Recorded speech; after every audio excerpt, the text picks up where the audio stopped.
அப்படின்னா, ஒவ்வொரு முறையும் பேசும்போது பேசுவோம், வாழ்க்கையின் கடைசி காலகட்டத்தில் நம்ம பண்ண படங்கள்லாம் எடுத்து பார்த்தா அதில் ஒரு 10 படம் இருக்கணும் அப்படின்னு ஆசைப்படுவோம். அப்படி நான் நினைக்கிற படங்களை எனக்கு கொடுத்த இயக்குநர்கள் சாட்டை மறக்கவே முடியாது. என் வாழ்க்கையை புரட்டி போட்ட ஒரு திரைப்படம். கதையை சொல்லிட்டு போயிட்டாரு, போராளி கிளைமேக்ஸ் ஷூட் பண்ணிக்கிட்டு இருக்கேன், ஆனால் விட மாட்டேங்குது, உடனடியாக போயிடுவோம் ஷூட்டிங் அப்படின்னு போய் எடுத்தோம் ஷாட்டை. அதில் தான் எனக்கு எங்கள் அண்ணன் தம்பிராம அண்ணன் எனக்கு கிடைச்சாரு. ரொம்ப அருகாமையிலேருந்து பார்க்குறதுக்கு வாய்ப்பு கிடைச்சது.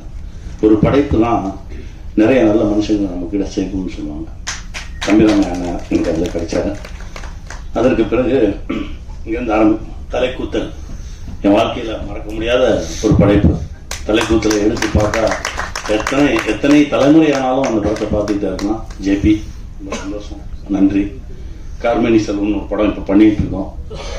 அதோட இயக்குனர் கார்த்திக் வந்திருக்காரு. அதுவும் ஒரு மறக்க முடியாத ஒரு படைப்பாக இருக்கும்.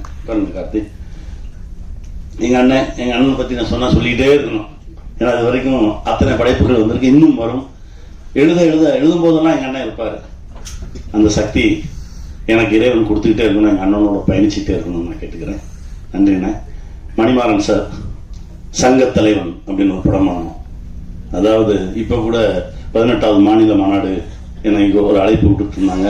அங்கே போகும்போது பார்த்தா நம்ம சங்கத்தலைவன் போஸ்டர் தான் இருந்தது. எங்கே போனாலும் அந்த பொது உடைமை பேசும்போது நம்ம நிற்கிறோம் சார், அந்த படைப்பை மறக்கவே முடியாது சார். அப்படி ஒரு படைப்பு கொடுத்தீங்க. எங்கள் அண்ணன் சுப்பிரமணிய சிவா வெள்ளையானைன்னு ஒரு படைப்பு பண்ணார். அதாவது ஒரு விவசாயி சார்ந்த ஒரு திரைப்படத்தை, அப்படி ஒரு திரைப்படத்தை பார்க்கவே முடியாது. அந்த மாதிரி ஒரு அற்புதமான ஒரு படைப்பு. சிவான ரொம்ப நன்றி. இப்போ எனக்கு கிடைத்தது மாணிக்கம்னு ஒரு திரைப்படம். என் நண்பன் நந்தா பெரியசாமி அற்புதமான ஒரு படைப்பு கொடுத்தாரு. காலத்துக்கும் நின்று நம்மளோட பேசக்கூடிய ஒரு திரைப்படம். தம்பி பிராங்க்லின் ரைட்டர் அப்படின்னு ஒரு திரைப்படம். இதுக்கு மேல போலீஸ் வேடம் பண்ணணுமா அப்படின்னு நிறைய கேள்விகளை எனக்குள்ள கொண்டு வந்து கொடுத்த ஒரு திரைப்படம். தம்பி ரொம்ப நன்றி, உங்களுடைய அன்புக்கு நன்றி. இவங்கெல்லாம் அங்கே இருக்கும்போது நான் இங்கே நிற்கிறது ரொம்ப சந்தோஷமா இருக்கு. இவங்க எல்லாரும் ஆக்ஷன் சொல்லி நடிச்சிருக்கேன், ரொம்ப சந்தோஷமா இருக்கு. இறைவனுக்கு நன்றி. அப்பாவுக்கும் பொண்ணுக்குமான பாசமான கதையை கொடுத்தேன். காலத்துக்கும் அந்த கதை என்னை தாங்கி பிடிக்கக்கூடிய ஒரு படைப்பாக இருக்கும் நம்புறேன். இறைவனுக்கு நன்றி. சில்வா ரொம்ப நன்றி சில்வா, தேங்க்யூ. அப்புறம் என் பிள்ளைங்க வந்திருக்காங்க. இவன் சாரகேஷ், இவன் கௌஷிக், 3 பேரும் எனக்கு 3 பிள்ளைங்க. 2000 ஸ்மால் ஸ்கிரீன் பண்ணும்போது அங்கிருந்து பயணிச்சுக்கிட்டு இருக்கோம். இப்போ புதுசா ஒரு புள்ள கிடைச்சிருக்காங்க. ரொம்ப சந்தோஷமா இருக்கு இவங்களோடு பார்ப்பது. அப்புறம் நடிகர் அவன் இப்போ ஒரு பிள்ளையா இருக்கான், தண்டராஜ். அவன் ஒரு தம்பி. அப்புறம் அம்மா மோக்ஷா. தேங்க்யூ. மேடை முழுவதும் இயக்குனர்களா இருக்காங்க. பார்க்கும்போது ரொம்ப சந்தோஷமா இருக்கு. உண்மையிலே என்ன பேசுறதுன்னு தெரியல. கணிசார் நேற்று அன்பு நாளைக்கு ஈவினிங் நான் நடிச்ச ஒரு படத்துடைய ப்ரீ ஈவெண்ட் இருக்கு, கண்டிப்பா வரணும்னு சொன்னாரு. என்ன படம் ஏதுன்னெலாம் கேட்கல. சரி சார்னு சொன்னேன். இப்ப நிக்கிறேன். இதான் நான். இது சாருக்கும் எனக்குமான ரிலேஷன்ஷிப். இது கண்டிப்பா இது தொடரும்.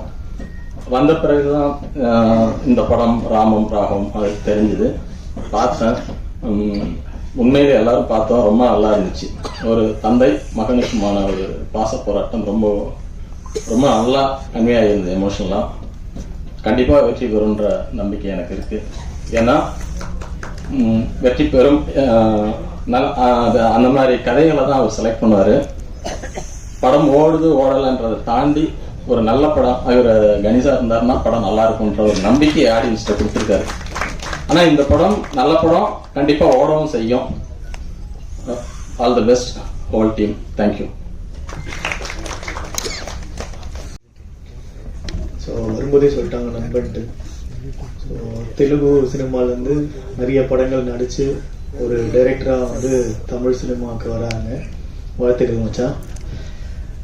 படத்தோட நிறைய விஷயங்கள் நான் பார்த்துட்டே இருக்கேன். ஏன்னா படம் ஆரம்பிச்சதுலேருந்து இப்போது நிறைய விஷயங்கள் என்கிட்ட டிஸ்கஸ் பண்ணிட்டு காட்டிக்கிட்டு எல்லாமே பண்ணிட்டு தான் இருக்காங்க.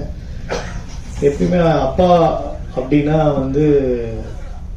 சமுத்திரக்கனி அண்ணா இல்லாம ஒரு படம் பார்க்கவே முடியாது. ஏன்னா அதுக்கு டைட்டிலுமே வச்ச அண்ணா ஒரு படம் நடிச்சிட்டாரு. எல்லா படத்துலயும் அப்பாவா அவர் நடிச்ச படங்கள் எதுவுமே எப்படி சொல்றது, நம்ம மனசுல வெற்றி தோல்வியை தாண்டி அது மனசுல அவ்வளோ ஒரு இதை கொண்டு போய் சேர்க்கும். அந்த மாதிரி இந்த படம் வந்து வெற்றியாகவும் இந்த படத்துல நடிச்ச எல்லாருக்குமே இந்த படம் வந்து ஒரு பெரிய லைஃபை கொடுக்கும் அப்படின்றத நம்புறேன். அண்ட் கனியண்ணா ரீசெண்டா இப்ப சொன்னாங்க ஒரு இதுல ஃபங்க்ஷன்ல, நேற்று கூட ஒரு ஃபங்க்ஷன்ல சொன்னாங்க, நிறைய பேருக்கு அவர் வந்து வாய்ப்பு கொடுக்கறாரு, அவர் வந்து தூக்கி விடுறாங்க ஒவ்வொருத்தரையும். அவர் ஒரு படம் கமிட் பண்றாங்கன்னா அந்த டைரக்டரையும் அந்த டீமையும் வந்து அவரு என்ன கஷ்டப்பட்டு இந்த இடத்துக்கு வந்திருக்காரோ அந்த மாதிரி அவங்களையும் வந்து அந்த இடத்துக்கு கொண்டு போகணும் அப்படின்றதுல வந்து எல்லாரையும் வந்து அதை அரவணைச்சு பண்ணிட்டு இருக்காங்க அப்படின்னு சொன்னாங்க. இந்த மாதிரி ஒவ்வொரு வாட்டியும் எல்லாரையும் இந்த மாதிரி கொண்டு போய் சேர்க்கணும்னு கடவுளை வேண்டிக்கிறேன். உங்களுக்கு நல்ல ஆயுளை கொடுக்கணும். தேங்க்யூ. கல்லா இருந்த என்ன மாணிக்க கல்லா மாத்தினது கணியன் தான். அவனுக்கு இந்த சமயத்துல பெரிய ஒரு நன்றியை சொல்லிக்கிறேன். எப்படி ராமனுடைய கால்பட்டு அகலைக்கு ஒரு மறுவாழ்வு கிடைச்ச மாதிரி எனக்கு அவரால் மறுவாழ்வு கிடைச்சிருக்குது. இன்னைக்கு உலகம் முழுக்க வர பாராட்டுகளுக்கு எல்லாம் அவரால் எனக்கு கிடைச்சது. ஏன்னா அந்த சமயத்துல நம்பி இந்த படத்தை எதுவுமே கேட்காம ஒத்துக்கிட்டேன். நல்லா இருப்பீங்களா மாட்டீங்களா என்ன புரியுது, கதையில் இருக்கிறத உயிர் அந்த நேர்மைக்காக ஒத்துக்கிட்டாரு. அவர் அண்ணன் நாங்க சொல்லுவேன், அவர் என் அண்ணன் சொல்லுவாரு, நடுவில் வந்து தம்பி எங்க இருக்காருன்னு தெரியாது. அப்படி ஒரு உறவு எங்களுக்குள்ள. மொத்தத்துல வந்து அவர் சிறகு இல்லாத ஒரு தேவதை. எல்லாரையும் கையை பிடிச்சு அப்படி பறக்கு அப்படி தூக்கிட்டே போவார். எவ்வளவு நாள் எவ்வளவு வெயிட்னாலும் நான் தூக்கிட்டு போனேன். நான் உயர போட மட்டும் இல்லாம எல்லாரும் என் உயர கூட்டிட்டு போவேன் அப்படின்னு சொல்றது எண்ணம் இருக்குல்ல, அதுதான் அவர் வந்து இவ்வளவு பெரிய இடத்துக்கு கொண்டாந்து வச்சிருக்குது. ராமம் ராகவம் பாக்குறப்ப எல்லாருமே அவங்க அப்பாவை வந்து கனெக்ட் பண்ணிக்குவாங்க. நான் வந்து இந்த ட்ரெயிலர் இப்பதான் பார்த்தேன். பார்த்தோன்னா வந்து அப்பா வந்துட்டு ஒரு நிமிஷம் சடனா முன்னாடி வந்துட்டு போனாரு. இதுவே இந்த படத்துக்கு அடுத்த மிகப்பெரிய வெற்றி. ஒவ்வொரு அப்பாக்களும் வந்துட்டு போவாங்க. அப்படி ஒரு குடும்ப ஒரு உணர்வை இந்த படம் ஏற்படுத்திருக்குது. எல்லா சினிமா விழாக்களையும் குடும்ப விழாவா மாத்துறது அண்ணனோட படங்கள் மட்டும் தான் நினைக்கிறேன். இந்த படம் மிகப்பெரிய வெற்றி பெறும் நினைக்கிறேன். தேங்க்யூ. இந்த ஆடியோ ஃபங்க்ஷனை சார் நினைச்சேன், கனி சார் நினைச்சிருந்தோம்னா மிக பிரம்மாண்டமா பண்ணிருக்கலாம். அவருக்கு தெரியாத இயக்குனர் கிடையாது. இன்னைக்கு இருக்கிற எல்லா டைரக்டர்ஸ் கூட அவர் பண்ணியிருக்காரு. ஆனா சார் வந்து அவருக்கு மனசுக்கு நெருக்கமான அவர் நடிச்ச படங்கள்ல அவங்களுக்கு அங்கீகாரம் கொடுக்கணும்னு எங்களெல்லாம் அழைச்சிருக்காரு. அதுக்கு மிக்க மகிழ்ச்சி இருந்தது. நன்றிகள் சொல்லிக்கிறேன் அவருக்கு. அப்புறம் சார் வந்து ஒரு கதையை செலக்ட் பண்ணாருன்னா அது வந்து ப்ரொடியூசர் சைட்ல கொஞ்சம் யோசிப்பாங்க, எல்லாரும் இருப்பாங்க. ஆனா ஒன்ஸ் அவர் டிசைட் பண்ணிட்டாருன்னா எந்த ரிஸ்க் ஆனாலும் பரவாயில்ல, பக்கா கமர்ஷியலா இருக்கணும்னு மட்டும் அவர் யோசிக்க மாட்டாரு. அது சமூகத்துக்கு எந்த வகையில ஹெல்ப்ஃபுல்லா இருக்குன்னு முதல்ல பார்ப்பாரு. அது இருந்துச்சுன்னா அதுக்கப்புறம் அவருக்கு வந்து எந்த தாட்டுமே கிடையாது, ஓகேன்னு. இதுக்கு எனக்கு எக்ஸாம்பிள், நான் ஒரு 1/4 மணி நேரம் தான் ஒரு கதையா சொன்னேன். கேட்ட உடனே இதுக்கு முன்னாடி ஒண்ணுமே இல்லை சார், நான் கேட்டேன், எனக்கு ஓகே அப்படின்னு பண்ணாரு. இதே மாதிரி நிறைய பேருக்கு அவர் பண்ணிட்டே இருக்காரு. மீண்டும் அதெல்லாம் நிறைய தொடரணும்னு ஆசைப்படுறேன். இந்த படம் வெற்றியடைய வாழ்த்துக்கள். எனக்கு விஐபி முதல் ட்ரைலர் பார்க்கும்போது எப்படி இருந்துச்சோ அதனோட பாதி இம்பாக்ட் இருக்கு. என்ன கொஞ்சம் ஹியூமர் இல்லை, ரொம்ப சீரியஸா போகுது. அதுதான் கொஞ்சம் பயமா இருக்கு எனக்கு. சார் என்ன பண்ணிருக்காருன்னு பார்க்கணும், தியேட்டர்ல பார்க்கலாம். நன்றி. உங்களுக்கும் டேலண்டடான directors, producers and first time director, actress எல்லாருக்கும் வணக்கம். எல்லாமே பேசி முடிச்சிட்டாங்க. இந்த கடைசியா பேச வந்தா பெரிய பிரச்சனைங்க, என்ன பேசுறதுன்னு தெரியல. பட் நான் ஒரு விஷயம் சொல்ல ஆசைப்படுறேன். இது வந்து என்னோட ஆக்டிங் டீச்சர் எனக்கு சொன்னது. அவர்கிட்ட ஆக்டிங் கத்துக்க போனப்போ அவர் சொன்னது, ஜேபி, நான் வந்து உனக்கு பெருசா ஒன்றும் கத்துக் கொடுக்க முடியாது. 80% உன்னோட மனிதம், 10% உன்னோட டேலண்ட், இன்னொரு 10% உன்னோட உழைப்பு அப்படின்னு சொன்னாரு. அது எனக்கு பெருசா அப்போ புரியல. பட் இந்த ப்ராசஸ் நான் வந்து தலைக்கூத்தல் படத்தோட கதையை வந்து சமுத்திரக்கணிக்கார் சாருக்கு சொன்னேன். அன்னைக்கு அவரு லென்ஸ் கூட பார்க்கல, என்னோட புது பட இயக்குனராக தான் பார்த்தாரு. எந்தவித ஜட்ஜ்மெண்ட்டும் இல்லாம கதையை கேட்டாரு. கேட்டு முடிச்சு சாதாரணமா எல்லாரும் நாளைக்கு சொல்றேன் நாளைக்கு சொல்றேன்னு சொல்லுவாங்க. ஆனா சார் அப்பவே வந்து ஜேபி நான் பண்றேன், நம்ம பண்ணலாம் அப்படின்னு கட்டி பிடிச்சிட்டாரு. அந்த ஒரு மொமெண்ட்ல எனக்கு அந்த கிடைச்ச ஒரு ஃபீல் கரெக்டா கனெக்ட் ஆயிடுச்சு. என்னோட சார் சொன்னார், 80% மனிதம், 10% டேலண்ட் அண்ட் 10% உழைப்பு அப்படின்னு சொன்னார் இல்லையா. அப்பயே நான் நினைச்சேன் என்னோட கேஸ்டிங் கரெக்டா இருக்கும். அது நான் வந்து சினிமால பார்த்தேன். கலைக்கூத்துல வந்து சார் கூட நான் ஒர்க் பண்ணும்போது அதை நான் பார்த்தேன். ஒரு ஆக்டரா அவர் எப்படி அங்க பெர்ஃபார்ம் பண்றாரு, அவரோட டேலண்ட் எப்படி வருது, அந்த மனிதத்தோட டிஃப்ரெண்ட் கைண்ட் ஆஃப் உணர்வுகளை அவர் எப்படி உள்வாங்கி அதை அந்த மொமெண்ட்ல கொடுக்குறாருன்றது நிறைய இடத்துல நான் பார்த்து வேந்திருக்கேன். கலைக்கூத்தல் பார்த்து உங்களுக்கு எல்லாருக்குமே அது தெரியும்.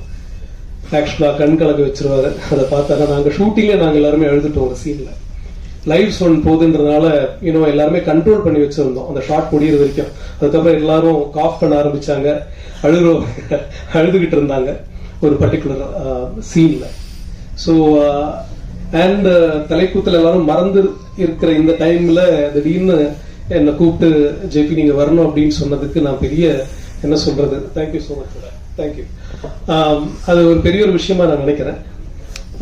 அதுக்கு காரணம் அவரோட மனிதம் தான். அண்ட் அந்த மனிதம் தான் அவர் இங்க கொண்டு வந்து நிறுத்திருக்கு. அதுதான் அவரோட டேலண்ட்டும், அதுதான் அவரோட உழைப்பும் எல்லாருமே. அப்புறமா ஃபர்ஸ்ட் டைம் டைரக்ட் பண்றாரு தன்ராஜ். ஏன்னா எனக்கு என்னோட லென்ஸ் டைம் ஞாபகம் வருது. நானே ப்ரொடியூஸ் பண்ணேன், நானே நடித்தேன்.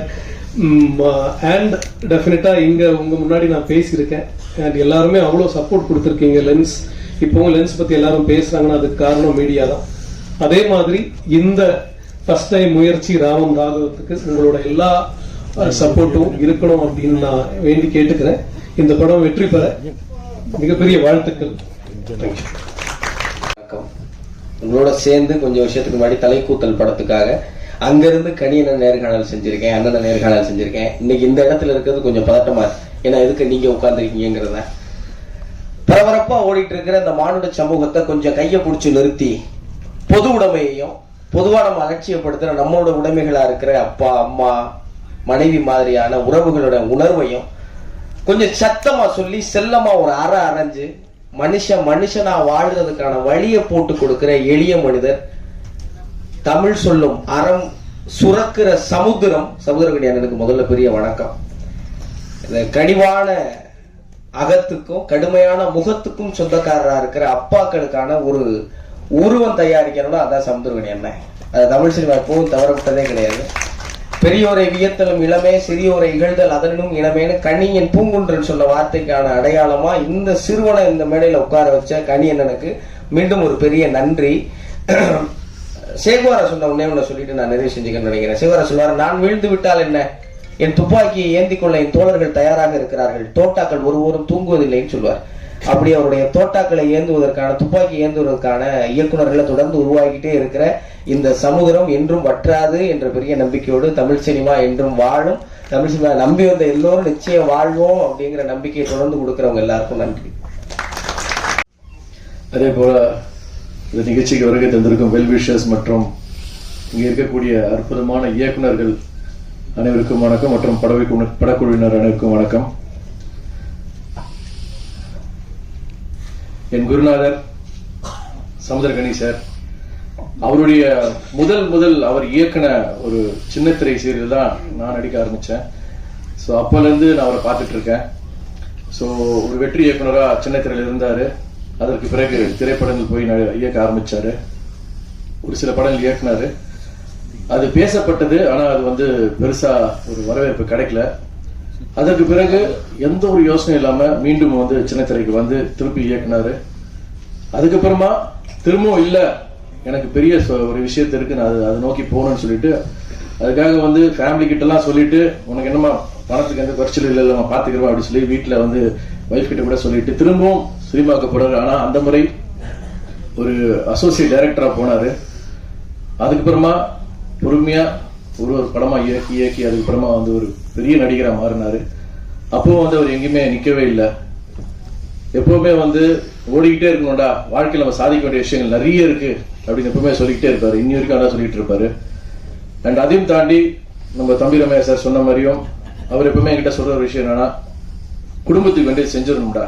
ஆனா அதை தாண்டி நம்ம வாழ்க்கையில ரிலாக்ஸ் ஆகிற கட்டத்துல நம்ம திரும்பி பார்க்கும் போது நம்ம என்ன படைச்சோம், நம்ம என்ன பண்ணிருக்கோம், என்ன சாதிச்சிருக்கோம், இந்த சொசைட்டிக்காக நம்ம என்ன கொடுத்துருக்கோம் அப்படின்னு நம்ம திரும்பி பார்க்கும் போது நம்ம பேர் சொல்ற மாதிரி ஒரு 20 படைப்புகளாக இருக்கணும் அப்படின்னு அவர் எப்பவுமே சொல்லிக்கிட்டே இருப்பாரு. அது ஒரு உண்மையான விஷயம் கூட. ஏன்னா இன்னைக்கு இங்க இருக்கக்கூடிய இயக்குநர்கள் அதுக்கு பெரிய சாட்சி. அவ்வளவு அழகான படைப்புகளை கொடுத்த இயக்குநர்கள் இன்னைக்கு சனி சாருக்காக வந்திருக்காங்கன்னா அவர் மேல வச்சிருக்கிற அது ஒரு அந்த அளவு கடந்த ஒரு பாசம், மரியாதை மற்றும் அவருக்கு இவங்க கொடுக்கிற ஒரு அங்கீகாரம் தான் நான் நினைக்கிறேன். ஸோ அப்படிப்பட்ட அந்த படைப்புகள்ல கண்டிப்பா ராகவமும் கண்டிப்பா சேரும்ன்ற நம்பிக்கை எனக்கு இருக்கு.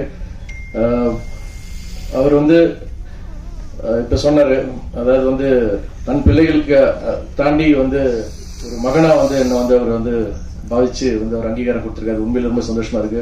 அதையும் தாண்டி வந்து நம்ம இயக்குனர் தனராஜும் வந்து அந்த வார்த்தையை சொல்லியிருக்காரு. ஸோ உண்மையிலேயே அது நல்லாவே பொருந்தது.